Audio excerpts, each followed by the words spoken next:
সালাম আলাইকুম। আমি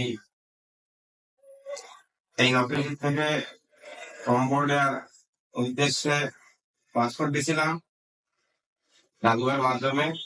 আমার পাসপোর্টটি আপনার হাতের পরেই ভিসা লেগে যায়। ভিসা লাগার পর ট্রেনিং করি, ট্রেনিং করার পরেই 1 থেকে 1.5 মাসের ভিতরে ফ্লাইট। আগামীকাল সেই ফ্লাইট বাংলা থেকে রওনা দিয়েছে, দিয়ে অফিসে এসে রাজুভাইয়ের সঙ্গে দেখা করে এখন ঢাকার উদ্দেশ্যে রওনা দেবো। আপনারা যদি কেউ বিদেশ যেতে চান, এই মনিহার এই যে 2 তলায় রাজুভাইয়ের অফিস, ডাক্তার সঙ্গে যোগাযোগ করলি ইনশাল্লাহ আপনারা সুস্থভাবে যেতে পারবেন। টাকা পয়সা কোনো মাইল নেই, সুন্দরভাবে আপনাকে জায়গায় পৌঁছায় দেবে।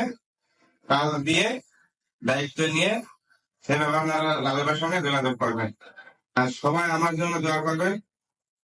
আসসালামু আলাইকুম।